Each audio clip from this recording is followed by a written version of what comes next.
사람들은 한평생 살아가면서 굵직한 실패와 좌절을 한두 번씩은 다 경험하면서 살아가는 것 같습니다. 대학 입시에 실패해서 큰 좌절을 맛보기도 하지요. 그리고 이성교제에 실패해서 이제 크게 낙심하기도 합니다. 결혼 생활의 실패로 가정이 파탄에 이르는 사람들도 있고, 사업의 실패로 빚더미에 깔려 고통을 받는 사람들, 그리고 건강의 문제로 육체의 고통으로 마음의 고통까지 받으며 살아가는 사람들도 있습니다. 이제 시간이 꽤 됐는데요. IMF 시절에 이제 갑작스럽게 사업에 실패한 분과 그 이야기를 나눈 적이 있습니다. 그는 가족만 아니면 정말 지금이라도 죽고 싶다라고 이야기하는 것을 들었습니다. 또 남편의 상습적인 외도와 구타로 고통을 당하며 살아가는 한 여인을 만나 보았는데 그 역시 더 이상 살고 싶지 않다는 말만을 되풀이했던 기억이 있습니다. 정도의 차이는 있겠지만 인생의 실패로 인한 한두 번의 고통은 누구에게나 예외는 아닌 것 같습니다. 참 인생을 걱정 없이, 돈 걱정 없이 참 편안하게 살아가는 것 같다라고 보여지는 사람들도 만나서 이야기하며 그 내면 세계를 들여다보면 다들 가슴에 커다란 멍자국이 있는 것을 알 수 있습니다. 저마다 사람들은 마음의 상처를 안고 살아가는 것입니다. 그런데 우리들이 당하는 인생의 여러 가지 고통 중에서 가장 우리들을 아프게 하는 것은 무엇일까? 아마도 그것은 인간 관계에 실패해서 오는 고통이 아닐까 생각해 봅니다.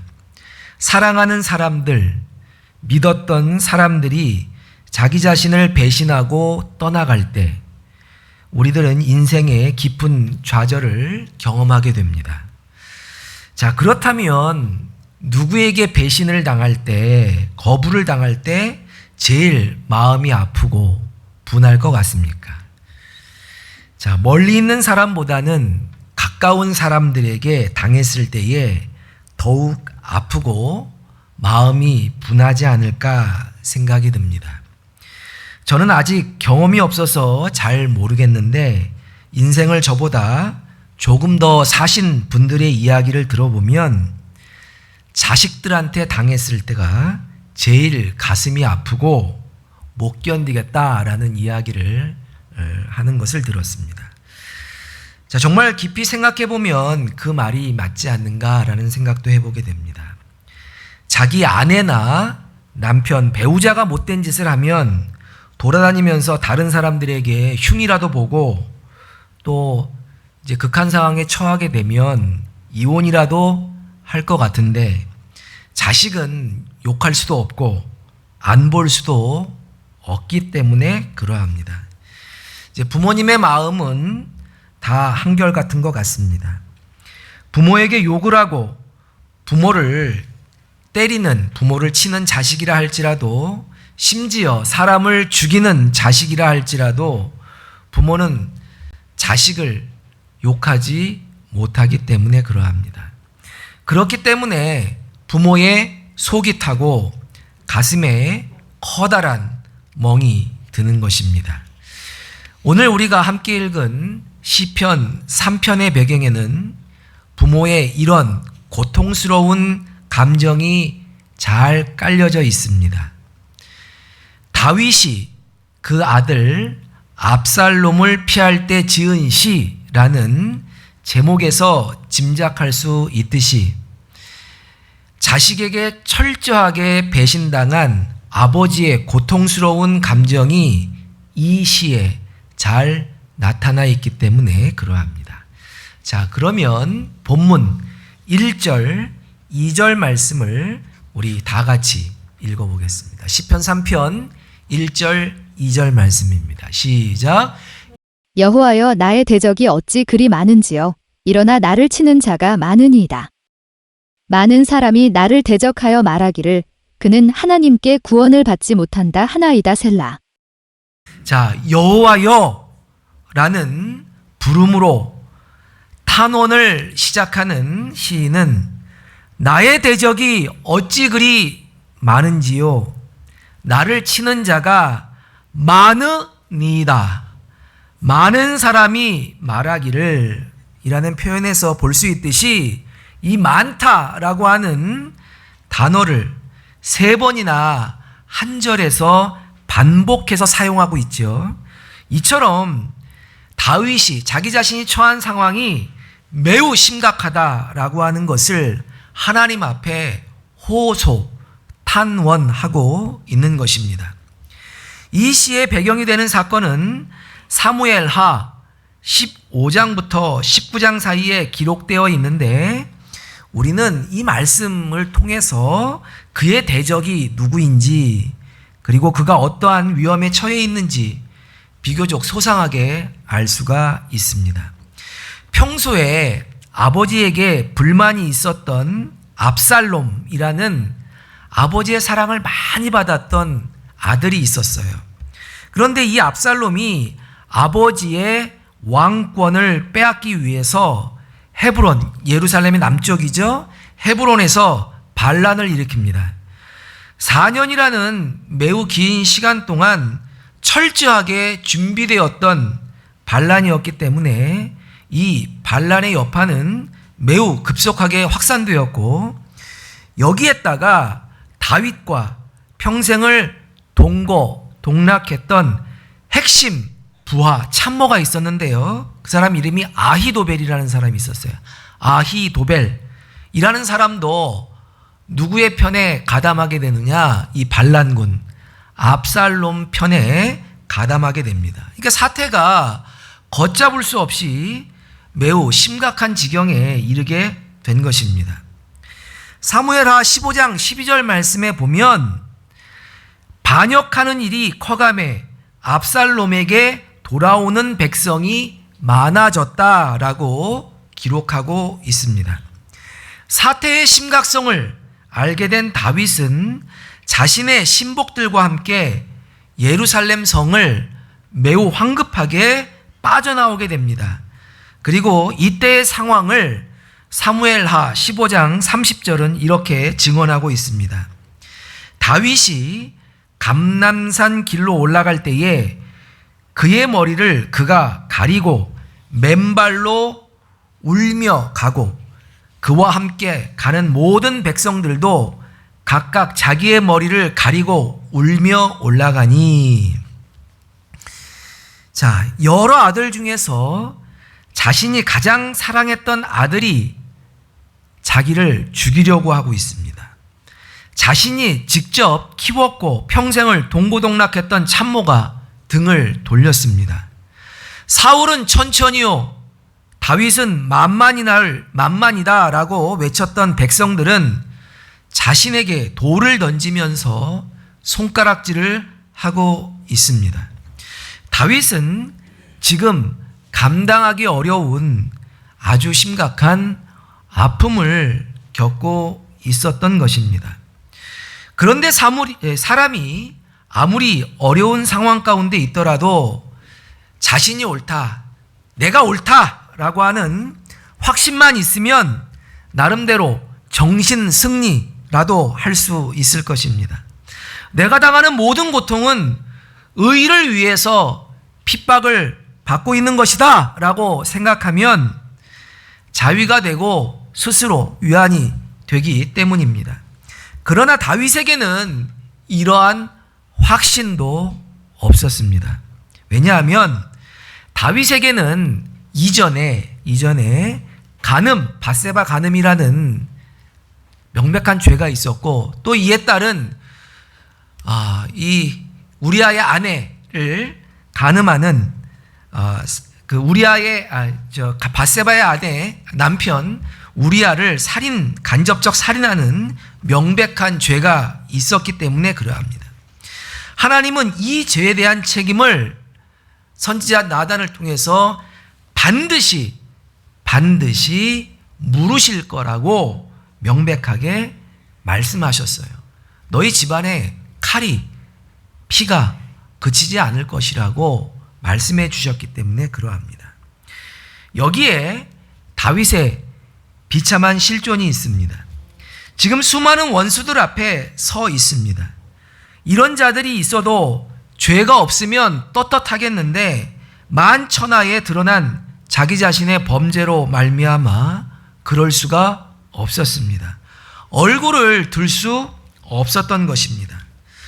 우리들이 보통 절망감에 빠지게 될 때에는 자꾸 눈앞에 있는 원수를 주목하게 되고 문제에 주목하게 되지요. 문제가 내 눈을 가로막고 있기 때문에 문제밖에 보이질 않습니다. 그리고 그 문제가 내 삶의 전부인 양 느껴지는 것입니다. 지금 다윗의 상황이 그러합니다. 대적, 치는 자, 조롱하는 자 외에는 아무것도 보이지 않는 그러한 상황이었습니다. 혹시 여러분들이 이런 상황 가운데 있지는 아니합니까?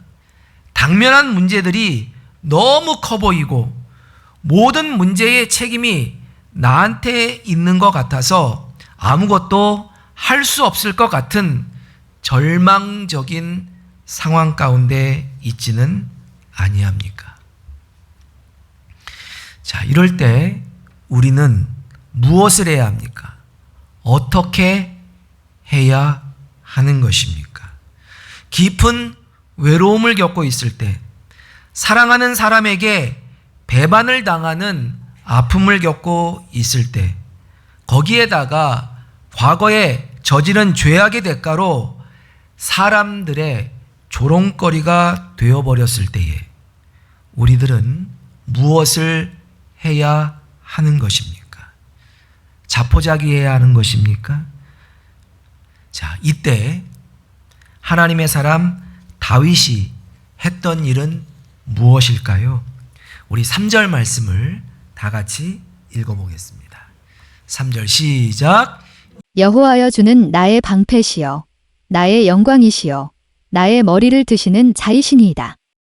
자, 3절 말씀은 위기에 처한 다윗이 하나님의 이름을 부르는 것으로 시작하는 것을 볼 수가 있습니다. 다윗은 이 극심한 어려움 속에서 하나님의 이름 여호와 야훼를 불렀습니다. 한글 성경에는 나와 있지 않지만 원문 성경을 읽어보면 3절이 그러나로 시작되고 있는데 우리는 이를 통해서 이 시의 전반적인 분위기가 갑작스러운 반전을 이루고 있다는 것을 알 수가 있습니다. 다윗은 감당하기 어려운 문제의 직면에서 신음하고 있다가 그러나 하나님의 이름을 부르며 하나님의 얼굴을 바라보면서 그의 인생 가운데 반전이 찾아왔다라고 하는 것입니다. 자, 그랬더니 다윗에게 어떠한 결과가 나타났는가? 탄식은 사라지고 하나님에 대한 확신이 가득하게 되었습니다. 자, 그렇다면 어려운 문제에 빠져 있을 때 우리들이 해야 할 일은 무엇입니까? 주님을 바라보고 소리를 지르는 것입니다. 주여! 예수님!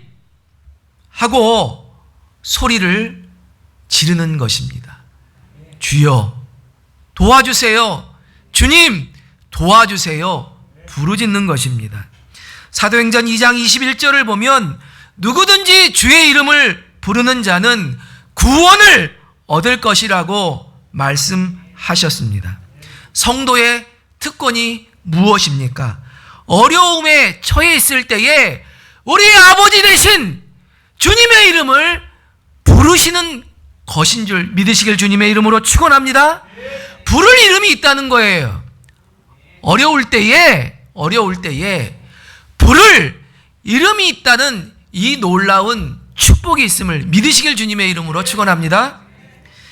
자, 소년 다윗이 거인 골리앗 앞에 섰을 때를 생각해 보십시오. 그때에도 다윗은 여호와의 이름을 불렀습니다.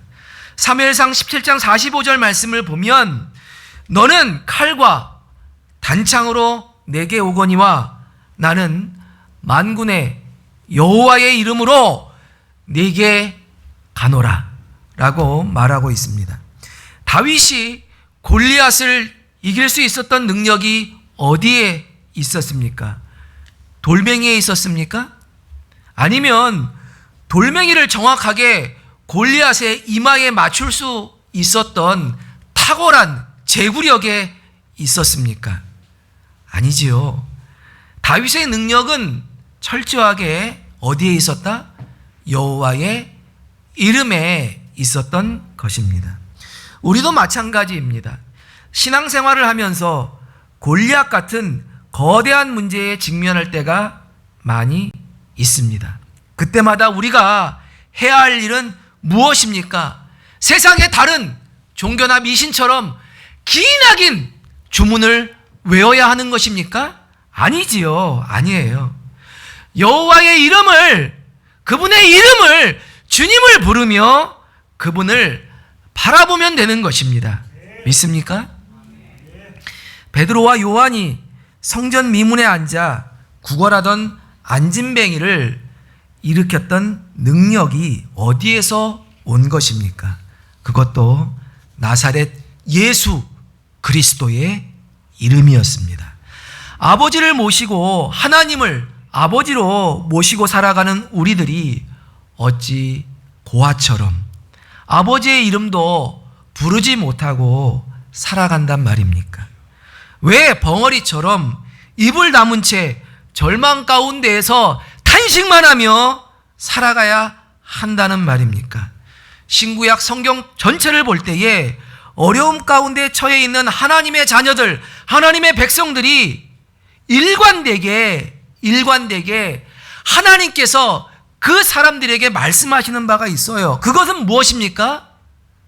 나를 찾고 나의 이름을 부르라는 것입니다. 너는 내게 부르짖으라. 늘 말씀하시는 것이 주님의 말씀인 것입니다. 주님을 부를 때에 그러면 어떠한 일이 벌어졌습니까? 우리는 본문을 통해서 다윗의 심령에 세 가지 놀라운 변화가 일어나고 있다는 것을 알 수가 있습니다. 자, 첫 번째로 3절 말씀에 보면 시인은 주님이 나의 방패시오, 방패라고 고백하고 있습니다. 그런데 우리가 방패하면 어떤 방패를 생각해요? 네모난 방패를 생각하죠. 앞에 날라오는 칼과 화살을 막을 수 있는, 창을 막을 수 있는 방패를 상상합니다. 그런데 성경 원문에 나와 있는 이 방패는 한 면만을 지켜주는 방패가 아니라 사람을 둘러싸 보호해주는 방패, 다윗의 모든 곳, 전 방위를 지켜주는 방패라고 하는 것을 알 수가 있습니다. 따라서 우리는 이 고백을 통해서 다윗은 사방, 팔방으로 적들이 둘러싸고 있어요. 그러나 하나님이 그럼에도 불구하고 이 사방, 팔방으로 깔려져 있는 적들로부터 하나님이 자기 자신을 완전하게 지켜주실 것을 확신하고 있다라고 하는 것을 알 수가 있습니다. 둘째는 시인은 주님이 나의 영광이시오라고 고백하고 있습니다. 자, 나의 영광이라고 고백하고 있지요. 세상 사람들의 영광은 무엇입니까?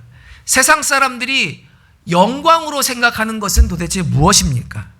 그것은 돈, 명예, 학벌, 권력, 아니겠습니까?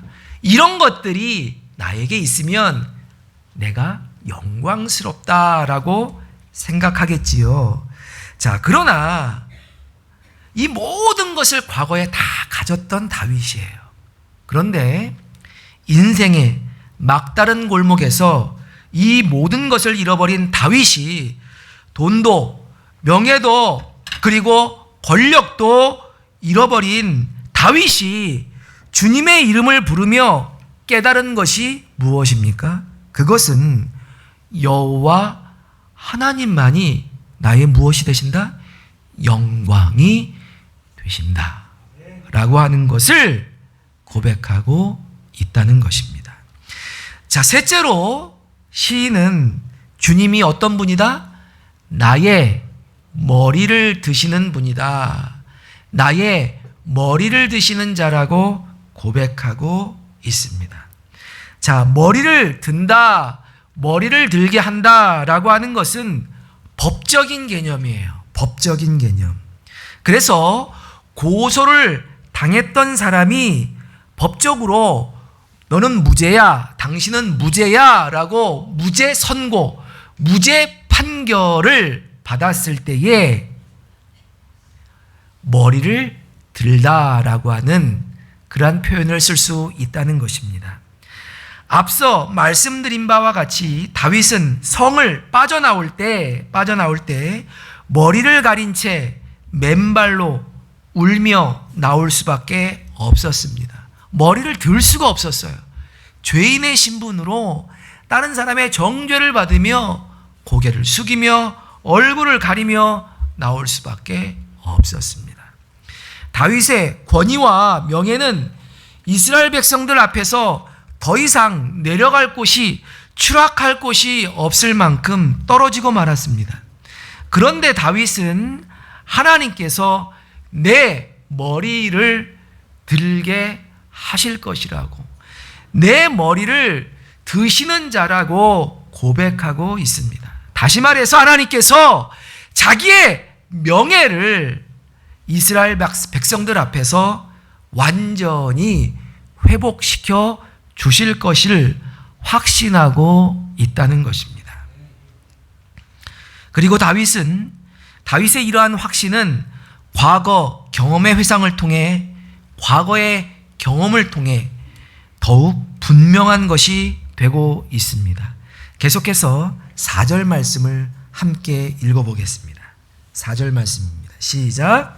내가 나의 목소리로 여호와께 부르짖으니 그의 성산에서 응답하시는도다 셀라. 자, 한글 성경은 4절에 동사가 나오죠. 부르짖다. 그리고 하나님께서 응답하시는도다. 응답하다라고 하는 동사 2개가 나오는데 이 동사의 시제를 현재형으로 번역하고 있어요. 자, 그런데 사실은 이 동사를 현재형으로 번역하는 것보다 과거형으로, 다시 말해 부르짖었다, 그러니까 부르짖었더니, 그리고 응답하시는 도다가 아니라 응답하셨도다, 이처럼 과거형으로 번역하는 것이 보다 적절합니다. 따라서 이 말씀은 어떤 의미인가?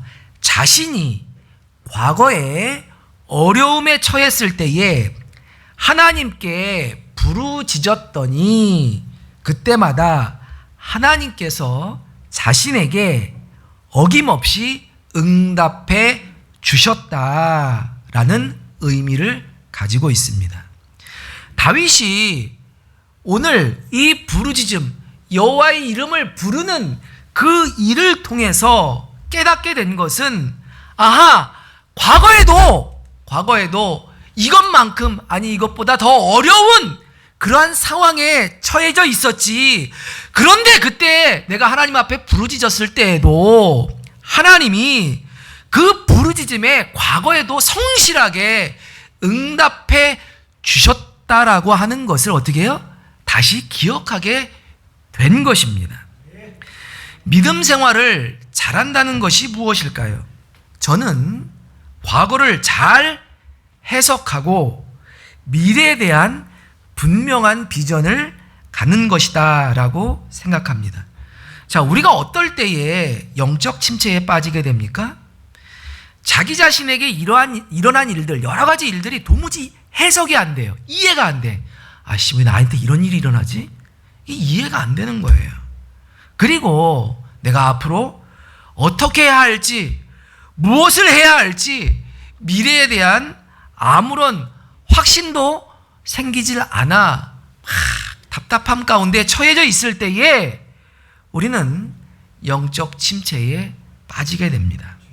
자, 그런데 다윗은 부르짖는 중에 하나님께서 과거에 자기 자신에게 베푸신 은혜를 기억하게 됩니다. 그리고 그분이 오늘날에도 앞으로 영원토록 자신을 신실하게 붙들어 주시는, 그리고 나의 부르짖음에 과거, 현재, 그리고 미래에도 영원토록 응답하시는 분이라고 하는 것을 확신하게 되었다라고 하는 것입니다. 사랑하는 성도 여러분, 은혜를 받으면 제가 늘 하는 말이 있어요. 은혜를 받으면 어떻게 돼요? 과거가 해석되는 줄로 믿습니다. 다 여러분들 잘 생각해 보면 하나님께서 지금 여러분들이 겪고 있는 것보다 훨씬 어려운 상황 속에서도 여러분들을 지켜주시고 붙들어 주시지 않았습니까? 그 하나님이 오늘에도 그리고 앞으로도 여러분들의 인생을, 우리들의 인생을 붙들어 줄 줄로 믿습니다. 우리들이 건강의 문제로, 사업의 문제로, 자녀의 문제로 고통을 받으며 살아가고 있다면 주님의 이름을 부르십시오. 주님의 이름을 부르고 주님을 찾으면 주님이 어떻게 하신다? 방패가 되어주시고 영광이 되어주시고 우리의 머리를 들어주시는 줄로 믿습니다. 자, 그렇다면 주님의 이름을 부를 때에 주어지는 결과가 무엇인가? 자, 주님의 이름을 부를 때 주어지는 결과가 무엇인가? 첫째는 평안이고 둘째는 구체적인 삶의 승리입니다. 자, 우리 5절, 6절 말씀을 같이 읽어보겠습니다. 내가 누워 자고 깨었으니 여호와께서 나를 붙드심이로다. 천만인이 나를 애워싸 진친다 하여도 나는 두려워하지 아니하리이다. 우리 5절 말씀에 보면 누워 자고 깨었다라는 말씀이 있죠. 자, 자고 일어났는데 이게 뭐 그리 대단한 말인가라는 생각을 할 수가 있어요. 자, 그런데 누워 자고 깨었다라고 하는 것은 어떤 말씀이냐? 단잠을 잤다는 것이죠. 깊은 잠을, 단잠을 잤다는 말입니다. 자, 다윗이 현재 처한 상황을 고려해 볼 때 이 말은 참으로 대단한 말이 아닐 수 없습니다. 다윗은 지금 쫓기는 상황이었어요. 수많은 사람들이 조롱하며 자신의 목숨을 노리고 있습니다. 자, 이때 편안하게 아무 생각 없이 잠을 잘 수가 있겠습니까? 자, 그런데 다윗은 여호와께서 나를 안전하게 붙들어 주시고 나의 방패돼 주시고 나의 머리를 들어 주실 분이기 때문에 그거를 믿으며 단잠을 잘 수 있었다라고 고백하고 있는 것입니다. 사람들이 극심한 어려움 가운데 처하게 되면 잠을 이루지 못하지요. 두려운 생각, 허망한 생각, 절망적인 생각, 내가 그때 그랬어야 하는데 라고 하는 이불킥이라고 하면서 오만 가지 잡생각으로 잠을 이루지 못하는 것입니다. 불면증을 극복해 보려고 술을 마시고 약을 먹어보지만 영원한 처방은 될 수가 없습니다. 몸만 망가지는 것이죠. 자, 밤은 왜 있습니까? 잘하고 있는 것이죠. 잠을 잘하고 있는 거예요. 그런데 저도 가끔 영적 침체에 빠지게 되면 밤에 잠이 오질 않아요. 때로는 이런저런 염려로 새벽이 오기까지 잠을 이루지 못하다가 정작 새벽에 잠이 들어서 하루의 일과를 망쳐버릴 때가 종종 있습니다. 밤엔 자고 새벽엔 깨어 기도해야 하는데 자야 할 때는 걱정하고 정작 기도해야 할 때는 하루의 일과를 시작해야 할 때는 정신없이 자야만 하는 상황 가운데 이르는 것입니다. 그러나 여호와를 부를 때 하나님은 우리에게 평강을 허락하여 주십니다. 천만인이 둘러 진치고 있는 상황 속에서도 꿀잠, 단잠을 잘 수 있다는 것입니다. 이제는 다윗은 두려움이 아니라 담대한 마음으로 오늘 잠을 푹 자고 내일 새날을 맞이할 수 있게 되었다는 것입니다. 자, 계속해서 7절, 8절 말씀을 읽어보겠습니다. 7절, 8절 시작. 여호와여 일어나소서 나의 하나님이여 나를 구원하소서. 주께서 나의 모든 원수의 뺨을 치시며 악인의 일을 꺾으셨나이다. 구원은 여호와께 있사오니 주의 복을 주의 백성에게 내리소서 셀라. 자, 기도응답의 첫 번째 결과는 평안을 얻는다, 꿀잠을 잔다라고 하는 것이었죠. 자, 두 번째, 이 기도응답의 결과는 삶의 구체적인 승리입니다. 다윗은 하나님께서 자신의 원수를 모두 물리쳐 주실 것을 확신하고 있습니다. 그런데 여기서 흥미있는 것이 하나 있습니다. 7절 말씀을 보면 시제가, 이 동사의 시제가 완료형으로 되어 있는 것을 볼 수가 있습니다. 주께서 이미 나의 모든 원수의 뺨을 치셨으며 악인의 일을 꺾으셨나이다. 자, 꺾으셨나이다 라고 표현하고 있는 것입니다. 너무나 확고한 확신이 들 때 히브리어는 이와 같이 과거 완료형의 표현을 쓰곤 합니다. 자, 우리말에도 이와 비슷한 표현이 있습니다. 자, 애들끼리 싸울 때에 너 임마 죽었어, 죽었다, 이제 이렇게 표현을 하지요. 실제로는 뭐예요? 너 앞으로 죽을 거야 라고 표현하는 것이 맞지만 자신감과 확신을 나타낼 때 어떻게 해요? 너 죽었어 라고 과거형으로 표현하는 것입니다. 요한복음 16장 33절 말씀을 보면 너희가 세상에서는 환난을 당하나 담대하라, 내가 세상을 이기었노라 라는 말씀이 있는데 문맥상으로 보면 이길 것이다 라고 표현하는 것이, 쓰는 것이 맞지만 예수님은 강한 확신을 나타나기 위해서 이기었다, 이미 이겼다 라고 말씀하고 있는 것을 볼 수 있습니다. 우리들도 마찬가지입니다. 부르짖는 중에 하나님의 말씀이 역사하면 이런 확신이 생겨서 마귀 너는 죽었다, 이런 고백을 할 수 있다는 것입니다. 이처럼 주님의 이름을 부르는 하나님의 백성들은 오늘에만 머물러 사는 것이 아니라 내일을 앞당겨서 살 수 있는 것입니다. 믿음은 뭐예요? 믿음은 바라는 것들의 뭐예요? 실상. 미래의 것들을 실상, 오늘 실상, 그리고 보이지 않는 것들을 뭐예요? 보는 것처럼 현재에서 누리고 살아가는 사람들입니다. 내일을 앞당겨 살아가는 사람들이죠. 그러므로 오늘의 절망 속에서도 내일의 희망을 미리 땡겨서 기쁨과 평화 중에 살 수 있다는 것입니다. 다윗은 얼굴을 들 수 없었던 죄인이었고 대적의 추격을 받는 심각한 위기 가운데 있었지만 하나님의 이름을 부른 후에는 완벽한 승리를 확신하고 있습니다. 사랑하는 성도 여러분, 고통 가운데 있습니까?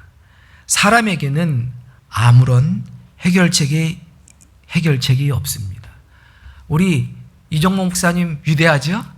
이정모 목사님의 이름을 아무리 외쳐도 그리고 우리 대통령의 이름을 아무리 외쳐도 이 세상의 권력자의 이름을 아무리 외쳐도 해결책은 나타나지 않습니다. 성도의 거룩한 특권은 그러나 간절히 부를 이름이 있다는 것입니다. 주님의 이름은 구원의 이름이요, 치료의 이름이요, 회복의 이름이요, 승리의 이름인 줄로 믿습니다. 주님을 찾고 부르시고 여러분들의 모든 체중을 싣고 우리의 전 존재를 걸어서 주님의 이름을 부르시길 주님의 이름으로 축원합니다. 주님의 이름을 간절히 부르면 우리의 삶 가운데 구원의 역사, 치유의 역사, 회복의 역사, 그리고 승리의 역사가 나타날 줄로 믿습니다. 기도하겠습니다.